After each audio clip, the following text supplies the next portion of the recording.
අයිබෝවන් අද සුපුරුදු ලෙන්ගතුකමත් අරගෙන ටොපික් තිලක් YouTube නාලිකාව ඔබ සාතරෙන් පිළිගන්න. සාමාන්‍යයෙන් හොඳ දෙයට හොඳයි කියන්න, නරක දෙයට නරකයි කියන්න, හරි දේ හරි, වැරදි දේ වැරදි කියන්න අපි පුරුදු වෙන්නට ඕන. ඒක තමයි සාමාන්‍යයෙන් අපේ ක්‍රමය වෙන්නට ඕන. එම් නැතුව අපි හැමදේම නරක විදිහටත් හැමදේම හොඳ විදිහටත් දකිනවා නම් එතන ගැටලුවක් තියෙනවා. මෙතෙක් කාලයක් වෙනකොට ලංකාවේ රූපවාහිනී නාලිකා ටික තුල විකාශනය වුණු සමහර ටෙලි නාට්‍ය සහ සමහර කියන්නටත් බෑ සම්පූර්ණම ටෙලි නාට්‍යයේදී ටෙලි නාට්‍ය කලාවම උඩු යටිකුරු කරමින් නන්නත්තර කරමින් තමා ටෙලි නාට්‍ය නිර්මාණය වුණේ ඒවා තමා විකාශනය වුණේ කියන එක අපිට හොඳට පේන්නට තියෙනවා.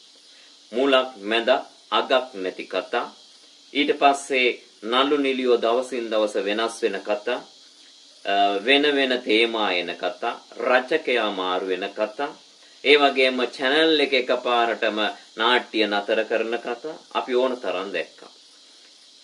සාමාන්‍යයෙන් රජයේ මාධ්‍ය විදිහට ජාතික රූපවාහිනිය සහ ITN ලංකාවේ අපි දන්න විදිහට රාජ්‍ය ආයතන විදිහට තමයි රූපවාහිනී නාලිකා විදිහට තමයි අපි දන්නේ.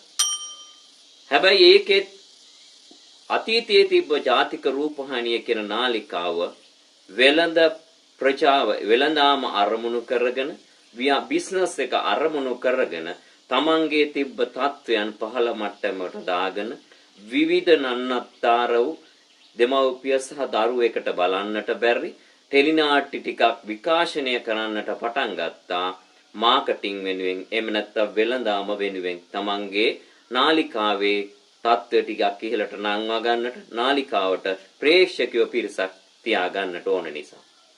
හැබැයි මේ වෙනකොට ජාතික රූපවාහිනියේ 8යි තියේ. ජාතික රූපවාහිනියේ 8යි තියේ කාලය තුල විකාශනය වෙන ටෙලි නාට්‍ය පිළිබඳව චුට්ටක් හිතන්නට කාරණයක් තියෙනවා.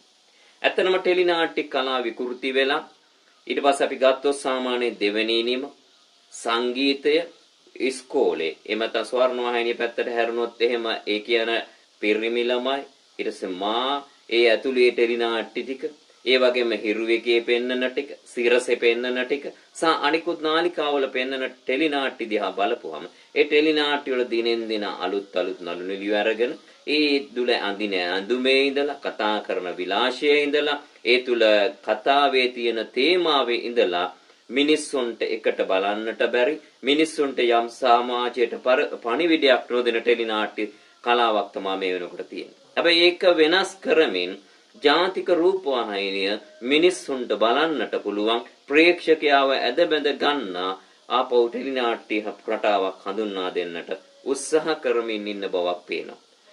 ජාතික රූපවාහිනිය මේ වෙනකොට රාත්‍රිය 8:30ට සතියේ දිනවල රාත්‍රිය 8:30ට ගේට්ටුවා කියන ටෙලි නාට්‍යයක් විකාශනය වෙන්නට පටන් ගන්න තියෙනවා. ඒ තුළ තියෙන්නේ පැරණි කතා විදිහට යන ඒ වගේ ගම්මානයක සම්බන්ධ කතාවක් තාත්තෙක් සහ පුතෙක් අතර ඇතිවන ඒ දෙන්න මූණ දෙන්නට සිදුවෙන සිදුවම් කීපයක් ඔස්සේ පෙළ ගැසෙන කතාවක් තමයි යන්නේ. හැබැයි මේ කතාව තුළ නිර්මාණය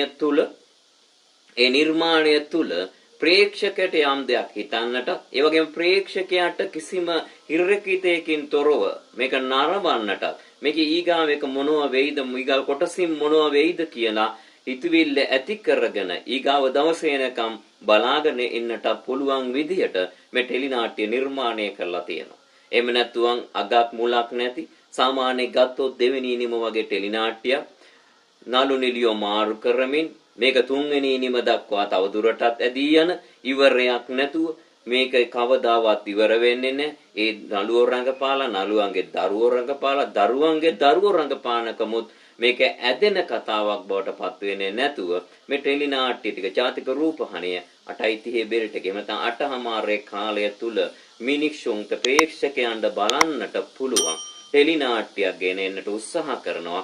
ඒක ඇත්තටම අපි අගයන්නට ඕන කාරණයක්. එඳා ජාතික රූපවාහිනිය කියන්නේ අභිමානවත් රූපවාහිනී නාලිකාවක් රාජ්‍ය මාධ්‍ය තුල ඒක තුලත් යම් යම් අපිට නොගැලපෙන දේවල් විකාශනය වුණා. ඒවා අයින් කරලා මේක පවුලේ නාලිකාවක් විදියට සහ මිනිස්සුන්ට හිතන්න දෙයක් දෙන නාලිකාවක් විදියට අලුත් ටෙලිනාට්‍ය කලාවක් හඳුන්වා දෙන්නට උත්සාහ කිරීමම වැදගත් විදියට තමයි අපි සලකන්නේ. ඒ නිසා ඉදිරියට ඒකේ ඉන්න ප්‍රධානීන් මේක පිළිබඳව සැලකිලිමත් වෙන්න මිනිස්සුන්ට ඕනේ යමක් හිතලා ඒ ජීවිතයට ගන්නට පුළුවන් ටෙලිනාට්‍ය කලාව.